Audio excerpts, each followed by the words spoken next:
दोस्तों, भारत देश में हर व्यक्ति अभी की ताज़ा न्यूज़ में ये देखना चाहता है और इस चीज़ के निष्कर्ष पर पहुंचना चाहता है कि क्या प्रधानमंत्री, हमारा पूरा मंत्रालय, विदेश मंत्री सभी मिलजुल कर क्या निमिषा प्रिया की जो यमन में जो शरिया कानून के ज़रिए जो फांसी होनी है वह बचा पाएंगे या नहीं। पूरा देश हर मोबाइल पे हर जगह यही देखना चाहता है और हर व्यक्ति अपना कर्तव्य निभा रहा है कि सोशल मीडिया के थ्रू पूरे देश में इस चीज़ को वायरल किया जाए। तो दोस्तों, निमिषा प्रिया के बारे में आप जानना चाहते हैं कि वहाँ पर यमन में ऐसा क्या हुआ है, शरिया कानून क्या होता है, इसको भी हम बताएंगे। और निमिषा प्रिया की सिर्फ एक ही बदौलत जान बचाई जा सकती है, वो है ब्लड मनी पॉलिसी, उसके थ्रू। ब्लड मनी पॉलिसी क्या होती है इसको भी दोस्तों मैं आपको क्रम बाई क्रम बताऊंगा कि क्या होती है। सबसे पहले जान लेते हैं हम निमिषा प्रिया कौन है और क्या हुआ है। दोस्तों, निमिषा प्रिया केरल के पलक्कड़ जिला की, वहाँ पर एक पलक्कड़ जिला है, वहाँ की यह निवासी थी। इसने 2008 से पहले नर्स की पूरी पढ़ाई की थी और इसने यह माना था अपने आप को कि मैं एक दिन मदर टेरेसा की तरह नर्स बनूंगी और सारे स्टूडेंट और सारे सभी लोगों का उपचार और सभी का मैं मदद करूंगी। तो दोस्तों, नर्स की नौकरी इनको यहीं पर लग जाती है केरल में और फिर इनको नौकरी करते हुए इनको यमन से एक संदेश आता है कि आप यदि यमन में नौकरी करना चाहती हैं नर्स की तो आप यहाँ पर आ सकती हैं, यहाँ पर एक पोस्ट खाली है। तो ये सोचती हैं निमिषा प्रिया इनके बच्चे भी होते हैं, शादी हो जाती है और इनके जो पति होते हैं वे टोनी थॉमस होते हैं, इनका नाम ये होता है। तो दोस्तों, ये सोचती हैं कि यहाँ पर मुझे कम सैलरी मिल रही है तो मैं क्यों ना यमन में चली जाऊं और वहाँ पर मैं अपने परिवार को पूरी आर्थिक स्थिति को मजबूत कर लूँगी, क्योंकि वहाँ पर मुझे बहुत पैसा मिलेगा। आप सोच सकते हैं भारत देश में इंजीनियर कुछ भी बड़ी पोस्ट पे जब हो जाते हैं तो उनको यदि वहाँ से ऑफर आते हैं तो कई देशों में आपने देखा होगा कि हमारे भारत के वैज्ञानिक हों, साइंटिस्ट हों, यहाँ पर भी वहाँ पर भी नौकरी करने के लिए जा सकते हैं। तो दोस्तों, ये 2008 में पहला वह साल है जहाँ पर ये यमन चली जाती हैं और वहाँ पर बहुत ही अच्छा इनको नौकरी मिलती है और करती रहती है।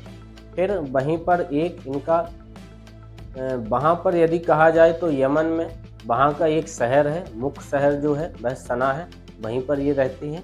तो वहाँ पर बहुत सी यहूदियों और वहाँ के जो सरकार है इनके बीच में वहाँ पर दंगे फसाद अपराध जैसी वारदात होती रहती हैं। वहाँ जो मुस्लिम यहूदी हैं वह सोचते हैं कि यहाँ पर शरिया कानून लागू रहे और यहाँ पर किसी सरकार का कोई दबदबा ना रहे। यहाँ पर जो कुछ सना में जो बहुत सारी जो पब्लिक है वह सोचते हैं कि यहाँ पे यहूदियों का पूरा दबदबा रहे और वहाँ पर जो भाषा बोली जाती है वह अरबी बोली जाती है।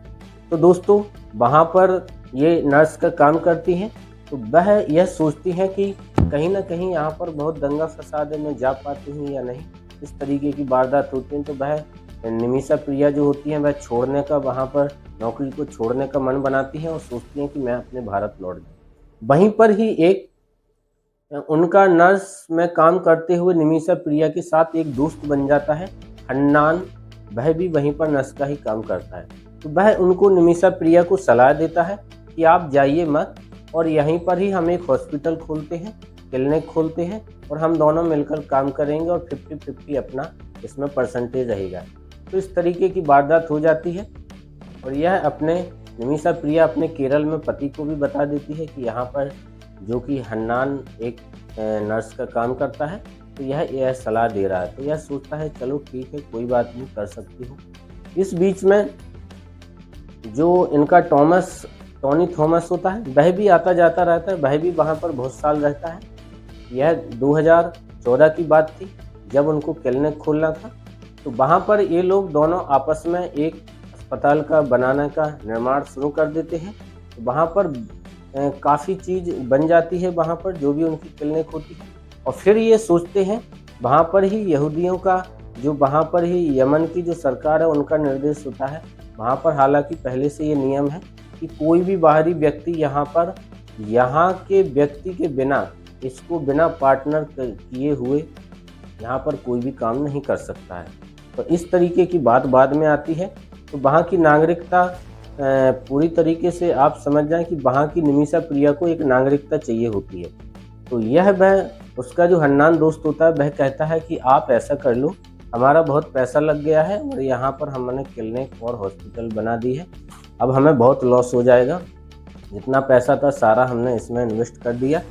तो वह हन्नान सलाह देता है कि आप कहीं ना कहीं यहीं के ही यमन की किसी व्यक्ति से आप कागजी में शादी कर लीजिए, वैसे नहीं, कागजी में सिर्फ लिखित में, और आप यहाँ की नागरिकता ले लीजिए, इससे क्या होता है। तो यह बात टॉनी थॉमस को केरल में बताती है निमिषा प्रिया। तो टॉनी थॉमस कहता है कोई बात नहीं, और वहाँ पर मेरा एक दोस्त है तलक मेहंदी, वह मेरा अच्छा दोस्त है, क्योंकि उसका दोस्त इसलिए बन जाता है कि टॉनी थॉमस भी वहाँ पर निमिषा प्रिया जब रहती है काफ़ी 2008 से 14 तक, तो वहाँ पर ये आना जाना रहता है, इसका भी दोस्त बन जाता है। तो दोस्तों, जो तलब मेहंदी होता है वह इसमें ये बात कहता है कि हाँ कागजी मैं कर सकता हूँ, पर इसमें मुझे भी परसेंटेज चाहिए। तो इस चीज़ के लिए भी ये लोग रेडी हो जाते हैं, सोचते हैं चलो कोई बात नहीं और हम आपको परसेंटेज देते रहेंगे। परसेंटेज देने के बाद इनका काफ़ी दिन चलता रहता है। 2017 में ऐसी बात आती है कि ये काफ़ी अच्छा चलता रहता है इनका क्लिनिक। तो वह कहता है कि मुझे ज़्यादा पैसा चाहिए, और जो तलब मेहंदी होता है प्रिया का जो नकली पति कागजी में बनाया जाता है, वह कहता है कि पूरे उस एरिया में पूरी दुकानों पर हर व्यक्ति से ये बताता रहता है कि यह मेरी बीवी है और यह कागजी नहीं, यह मेरी रियल में है, और उसका पति अब कभी नहीं आ पाएगा, और इसकी मेरी बाकायदा सरकारी डॉक्यूमेंटों के द्वारा मेरी शादी होती है। इस तरीके की वारदात यह सामने अब आ जाती है। वह ज़्यादा पैसा मांगने लगता है और यह बात टॉनी थॉमस को बताई जाती है। तो टॉनी थॉमस शीघ्र ही वहाँ पर पहुँचता है और इस मामले को वह एक्शन में लेता है। तो इस चीज़ का एक्शन में लेने के लिए ये लोग पुलिस स्टेशन जाते हैं। तो वहाँ पर यमन में इतना खतरनाक हम कहेंगे कि दुबई की तरह एक बहुत ही बेहतरीन कानून है कि यदि ज़रा सी भी आपके हाथों गलती होती है तो आपको सज़ा मिलनी है। तो वहाँ पर ये पहुँचते हैं और ये पुलिस स्टेशन में इसकी रिपोर्ट दर्ज कराते हैं, तो इसको सज़ा हो जाती है तलब मेहंदी को, और इसको जेल भेज दिया जाता है।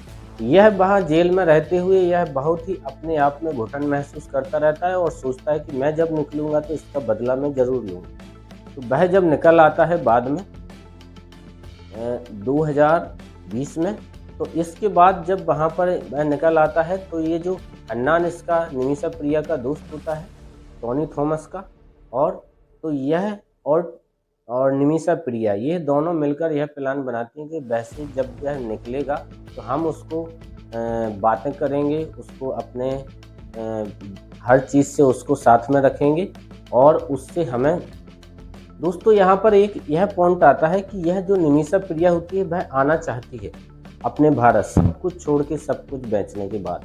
लेकिन यहाँ पर ये बात हो जाती है कि जब इसने तलब मेहंदी ने इसमें परसेंटेज लेने की बात कही थी तो उसको तब परसेंटेज तो दिया नहीं गया था, पर उसने ये सोचा था कि यदि आप नहीं दोगी तो मैं क्या करूँगा, इसलिए मैं निमिषा प्रिया तुम्हारा मैं जो पासपोर्ट है वह रख लेता हूँ गिरवी पर। तो यह बात मजाक में उसका दोस्त होता है, पर ये बात आगे चल के बहुत ही गंभीर हो जाती है। तो यह पासपोर्ट दे देती है और उसके पास पासपोर्ट रहता है। पासपोर्ट ना देने की वजह से काफ़ी विवाद हो जाता है और यह मेहंदी तलब मेहंदी की रिपोर्ट दर्ज कराती है कि हमको यहाँ पर बंदी बना के रखा जा रहा है और यह हमारा पासपोर्ट नहीं दे रहा है और हम यहाँ पर रहना नहीं चाहते। तो यह पासपोर्ट यह नहीं देता है। इसी की शिकायत पुलिस स्टेशन में जब की जाती है निमिषा प्रिया के द्वारा तो उसको जेल हो जाती है। हालांकि अभी भी इसने पासपोर्ट नहीं दिया था, पर इसके आने की यह उम्मीद में रहते हैं कि जब भी ये वापस निकलेगा तो इससे हमें उससे घुल मिलकर बातें करके हमें इससे किसी न किसी तरीके से पासपोर्ट लेना है। तो इसका जो हन्नान दोस्त होता है निमिषा प्रिया और हन्नान ये दोनों मिलकर एक प्लान बनाते हैं कि जैसे ही वह निकलेगा तो हमें उससे बातें करनी है, हर चीज़ उसको साथ में रखना है। तो ये बातें करते रहते हैं, फ़ोन पे उसके यहाँ आना जाना रहता है। और इसी बीच में जो तलब मेहंदी होता है उसकी तबीयत ख़राब रहती है, तो इसको इंजेक्शन देने के लिए यही लोग जाते रहते हैं और ये लोग आपस में एक ऐसा प्लान बनाते हैं कि हमें इसको एनेस्थीसिया जो कि बेहोशी की दवाई होती है इसको देना है, और जब ये बेहोश हो जाएगा तो हमें यह पासपोर्ट उठा के भाग जाना है और मैं यहाँ संभाल लूँगा और आप फ्लाइट से अपने देश भाग जाना। इस तरीके के यह प्लान बनाते हैं। पर यह जो एनेस्थीसिया जो डोज दिया जाता है दोस्तों, यहीं पर ही एक टर्निंग पॉइंट आता है कि यहाँ पर जो एनेस्थीसिया दिया जाता है वह ओवरडोज हो जाता है और उसकी मृत्यु हो जाती है। वहाँ का बहुत ही कठिन हम कहेंगे कि शरिया कानून है, तो इससे वह डर जाते हैं कि यदि पता लग जाएगा तो हमें हर हाल में सजाए मौत होनी है। तो इस तरीके की वारदात हो जाती है। तो फिर इसको छुपाने के लिए ये लोग उसको सुना है कि कई टुकड़ों में कर देते हैं तलब मेहंदी को, और पानी की टंकी में उसको डाल दिया जाता है और रख दिया जाता है। काफ़ी दिन बाद जांच में जब पता लगता है तो निमिषा प्रिया पूरी वारदात को बता देती है कि इस तरीके से इसने हमारे साथ किया, तो हमें अपने देश जाने के लिए इस तरीके से हमने अनजान में इसको ओवरडोज दिया, वह ओवर हो गया और इसकी मृत्यु हो गई। वहाँ पर सरकार इसका कुछ पक्ष रखती यमन की, पर वहाँ पर जहाँ पर यह घटना हुई है फिर इसको जेल भेज दिया जाता है हाई कोर्ट के द्वारा वहाँ पर, और यह मामला सुप्रीम कोर्ट में भी वहाँ पर यमन में चला जाता है। तो वहाँ पर भी इसको सजाए मौत यानी फांसी की सज़ा दी जाती है 2020 में। जब से यह मामला अभी तक लटका हुआ है दोस्तों, तो वह उसको सज़ा मौत की दी जाती है। तो यह वारदात सारी हो जाती है। अब यहाँ पर यह वारदात हो जाने के बाद इसका सभी में पता लग जाता है। तो यह बात सारे यहाँ पर भी केरल में इसकी माँ को भी मिल जाती है, पति को भी। ये लोग वहाँ पर केस लड़ने के लिए वहाँ पर जाते हैं और बताते हैं कि सारे जो यहूदी होते हैं उनका वहाँ पर दबदबा दंगा फसाद चलता है, तो वह कानून का वहाँ नहीं पालन करते हैं। वह कहते हैं कि नहीं, यहाँ पर तो शरिया कानून चलेगा और इसको सजाए मौत होगी। शरिया कानून क्या है दोस्तों? यह एक पैगंबर के द्वारा, जो कि कुरान के जो गुरु होते हैं उनके द्वारा इस कुरान में यह लेख लिखा गया है कि शरिया कानून पहले चलता था। यानी कि हम कहेंगे कि जो भी मुस्लिम समाज होती है, शरिया कानून के थ्रू हम कहेंगे कि उनको व्यवस्थित तरीके से रहना, किस तरीके से रहना है, किस तरीके से वहाँ हर तरीके से जो संविधान में नियम होते हैं इस तरीके से वहाँ पर होते हैं। हालांकि वहाँ पर बहुत सी कठिन तरीके की उसमें नियम दिए गए हैं कि वहाँ पर महिलाओं को पढ़ने की शिक्षा ना देना, जो कि सर ढककर वहाँ पर कपड़े पहनना, बहुत सी ऐसी चीज़ें हैं जो कि आज के टाइम पे ऐसा कोई व्यक्ति रह नहीं सकता है। तो वहाँ पर इस तरीके की उसको मौत की सज़ा सुना दी जाती है। तो दोस्तों वहाँ पर ये मौत की सज़ा सुनाने के बाद पूरे देश में हमारा पक्ष रख रहा है। निमिषा प्रिया की जान बचाने के लिए विदेश मंत्री हो, चाहे पूरा हमारा केंद्र मंत्रालय हो, मोदी हो, सभी इस चीज़ में वह भागीदारी निभा रहे हैं कि किसी न किसी वजह से इनको बचा लिया जाए। वहाँ पर यमन में वहाँ पर जो राष्ट्रपति होते हैं उनने भी इस चीज़ को बरकरार रखा कि हाँ, इनको फांसी होनी चाहिए। वह कुछ कर भी सकते हैं वहाँ का कानून, पर यहूदियों का वहाँ पर विद्रोह चल रहा है, वह सरकार की नहीं मान रहे हैं। और यहाँ जहाँ निमिषा प्रिया जहाँ गिरफ्तार है जेल में, वह यहूदियों का सनाम है, उनका वहाँ पर दबदबा है। इसलिए भारत देश वहाँ पर कुछ नहीं कर पा रहा है और इधर उधर से सिर्फ बातें की जा रही हैं। अब देखते हैं दोस्तों कि 16 जुलाई को किस तरीके से बचाया जा सकता है। दोस्तों इसमें इनकी जान सिर्फ एक वजह से बचाई जा सकती है। मैंने कहा था ब्लड मनी क्या होता है। ब्लड मनी ये होता है कि शरिया कानून में एक चीज़ लागू है कि वहाँ पर यदि किसी तरीके की किसी व्यक्ति से घटना हो जाती है, कोई गलती हो जाती है, तो वहाँ पर जो तलब मेहंदी की मौत हो गई है, यदि तलब मेहंदी का जो परिवार वाला है, यानी कि परिवार वाले हैं, चाहे माँ हो, उनके पिताजी, कोई भी सदस्य हो, यदि वो वहाँ पर ये कह देती हैं कि चलो गलती हो गई है और इसके बदले में हमें पैसा दे दीजिए, तो यदि वो ऐसा कह देते हैं तो इनकी जान को बचा लिया जा सकता है। और वहाँ से अभी ऐसी कोई अपडेट नहीं आई कि वह ब्लड मनी के लिए वह रेडी है, क्योंकि वहाँ पर ब्लड मनी की पॉलिसी निभाने के लिए वहाँ पर जो जहाँ की यह वारदात है, वहाँ के जो मंत्री होते हैं, गांव समाज होती है, उनने भी इस चीज़ का विरोध कर रखा है। तो अब देखते हैं दोस्तों, ब्लड मनी के द्वारा भी अभी ऐसी कोई अपडेट नहीं आई है कि वह रेडी हुए हैं पैसा लेने के लिए। तो दोस्तों इस तरीके की यह घटना थी। दोस्तों सभी जगह इस वीडियो को वायरल कीजिए, हमारा भी फ़र्ज़ है दोस्तों कि किसी न किसी वजह से भारतीय महिला को बचा लिया जाए। सभी की ये दुआ है दोस्तों। तो देखते हैं इसमें हमारी सरकार और मोदी क्या करते हैं। यह भी इधर उधर से देश से भी बात की जा सकती है। तो नमस्कार दोस्तों।